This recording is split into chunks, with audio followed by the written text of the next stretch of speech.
जय श्री कृष्ण मित्रों, आप જોઈ રહ્યા છો યુટ્યુબ। આપ સૌનું મારી યુટ્યુબ ચેનલમાં સ્વાગત છે। મિત્રો, તારીખ 25 એપ્રિલ 2026 વૈશાખ માસની શુક્લ પક્ષની 9મી તિથિ એટલે કે સીતાજીનો જન્મ ઉત્સવ શ્રી રામજી સાથે આજે સીતાજીનો જન્મ ઉત્સવ મનાવાય છે।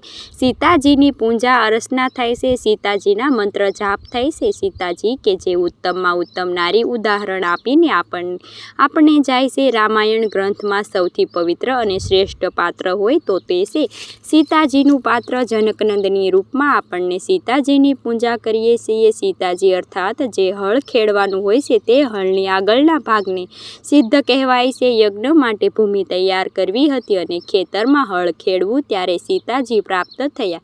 સીતાજીને પોતે લાલન પાલન કરીને મોટા કર્યા। રામજી સાથે વિવાહ થયો। શ્રી રામજી સાથે જીવન વ્યતીત કરવા માટે સીતાજીને ઘણી કઠિનાઈનો સામનો કરવો પડ્યો હતો। સીતાજીએ પોતાનું જાતને રક્ષણ કર્યું તે લંકાપતિ રાવણ જ્યારે સીતાનું હરણ કરી ગયા। જ્યારે રામજીએ સીતાજીનો ત્યાગ કર્યો ત્યારે સીતાએ પોતાના 2 બાળકો લવ અને કુશને પાલન પોષણ કર્યું અને અંતે ધરતીમાં સમાઈ ગયા। એવા સીતાજી કે જે ઉત્તમમાં ઉત્તમ સતી નારી રૂપમાં આપણની સામે એક પાત્ર ભજવી ગયા। આપણને શીખવાડી ગયા કે જીવનમાં સુખ હોય કે દુઃખ, સ્ત્રીઓને કેવી રીતે તેમાં આગળ વધવું, કેવી રીતે પોતાની જાતની રક્ષા કરવી સીતાએ બતાવ્યું છે। એવા સીતા મૈયાને આપણે કોટી કોટી વંદન કરીએ છીએ।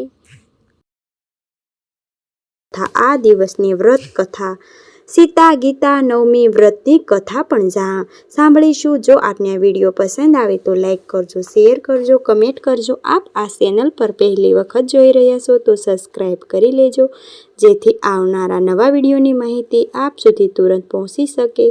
ધન્યવાદ।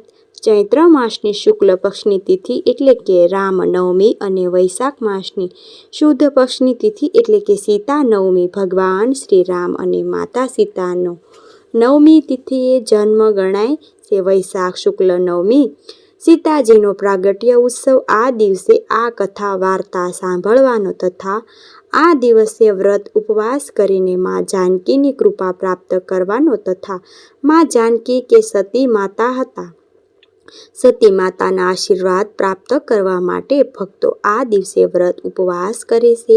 વિધિપૂર્વક માતા સીતા સહિત શ્રી રામજીની પૂજા થાય છે।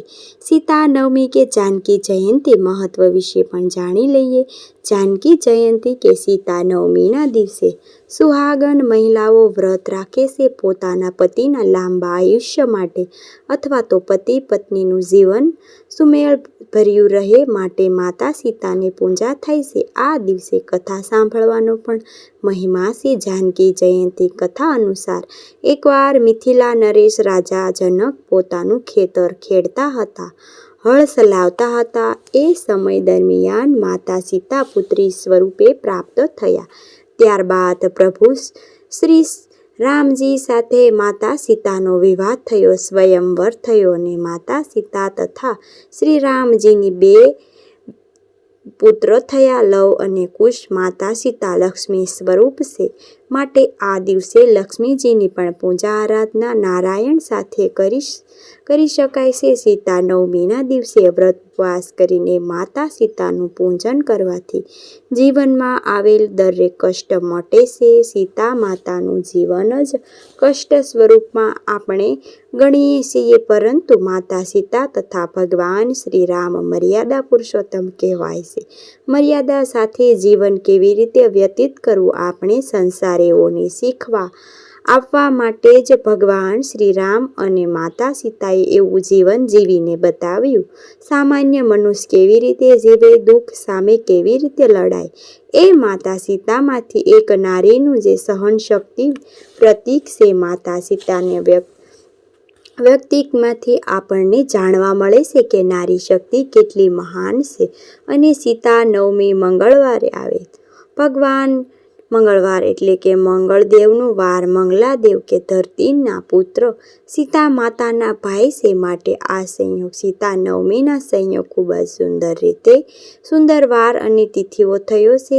આ દિવસે રામ સીતાનું પૂજા કરીને ભક્તો મનોવાંછિત ફળની પ્રાપ્તિ કરી શકે છે। સીતા માતાના નામકરણ માટે કહેવાય છે કે જનક ધરતી ઉપર એટલે કે ખેતરમાં હળ ચલાવતા હતા. હળથી જોતરાયેલી જમીનને સીતા કહેવાય છે. એટલા માટે રાજા જનક આ બાળકીનું નામ સીતા રાખ્યું અને સીતા આગળ ચાલીને શ્રી રામજીના પત્ની બન્યા. જે દિવસે સીતાનો પ્રાગટ્ય થયો હતો તે દિવસ હતો વૈશાખ શુક્લ પક્ષની નવમીની તિથિ. માટે આ દિવસને જાનકી નવમી કે સીતા જયંતી તરીકે ઉજવાય છે.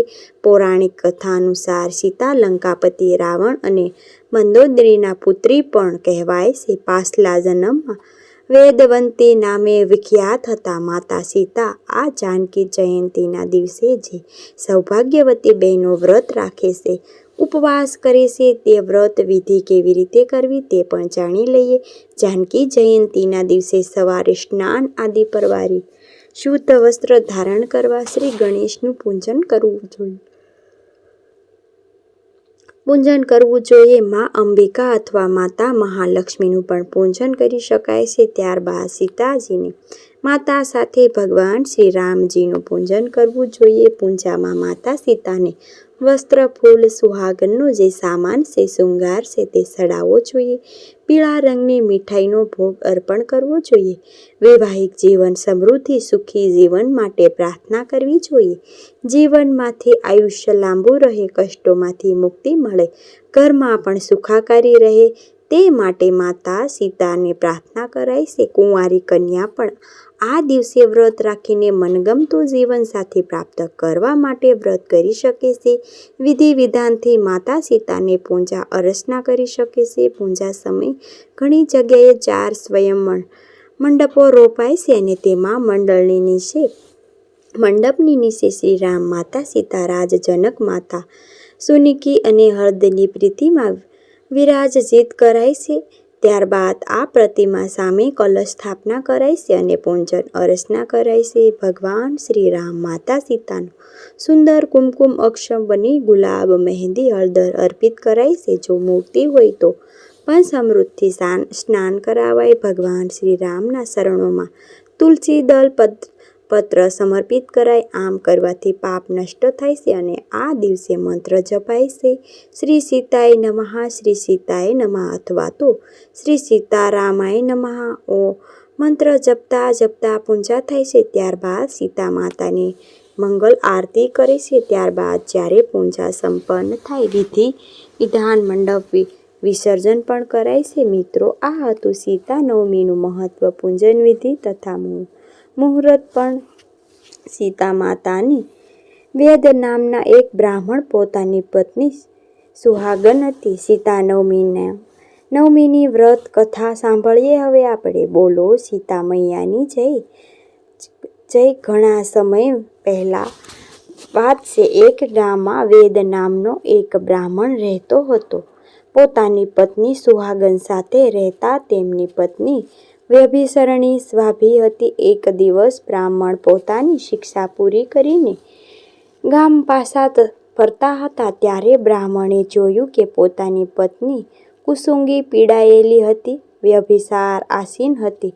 એના અભિચારને કારણે ગામમાં વિપત્તિ આવી અને આગ લાગી. પોતાના પાછલા જન્મના પાપોને કારણે આ બ્રાહ્મણી શાળાના ઘરે જન્મ પામી ત્યારે તે આંધળી પણ હતી, સાથે કુષ્ઠરોગ પણ થઈ ગયો. ઘણી પીડિત હતી. પોતાના પાછલા જન્મના ખરાબ કર્મોને કારણે તે ઘણી ખરાબ પરિસ્થિતિમાં હતી.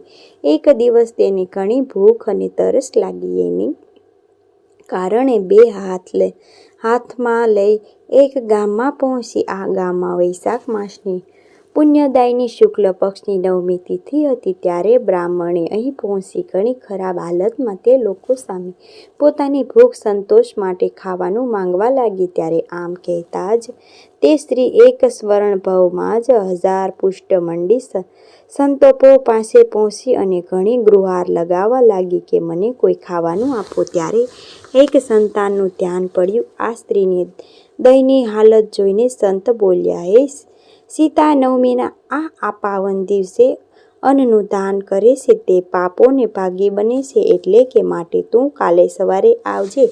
જ્યારે પારણા થાય ત્યારે સ્વયં ઠાકોરજીનો પ્રસાદ તું ગ્રહણ કરજે. પરંતુ તે સ્ત્રી ભૂખની મારી ઘણી વ્યાકુળ હતી. આ કારણે તેને તુલસી દલ અને જલ દેવામાં આવ્યું. ત્યારે તે તુલસી પત્ર અને જળ પીને ત્યાં જ મૃત્યુ પામી. એ જ દિવસે સ્ત્રી ભૂખી હતી અને સીતા માતાનું વ્રત પણ હતું. માટે આ દિવસે તેની સીતા નવમીનું વ્રત ભૂલે ચૂકે કરી લીધું અને તેના પાપ પણ સંપૂર્ણ નષ્ટ થઈ ગયા. આગલા જન્મમાં આ જ સ્ત્રી એક સારા ધર્મના જન્મ પામી કામરૂપી મહારાજની પત્ની બની અને તે કાલા નામે પ્રચલિત થઈ. ઘણા સારા કર્મો કારણે તેને સ્વભાવ પણ સારો હતો. તેને મંદિરોનું નિર્માણ કરાવ્યું અને સારું જીવન વ્યતીત કરીને ધર્મપરાયણ બની. આમ આ સ્ત્રી જેવી સીતા નવમીને વ્રત ફળ્યું તેવું આ વ્રત કરનાર માતા સતી સીતા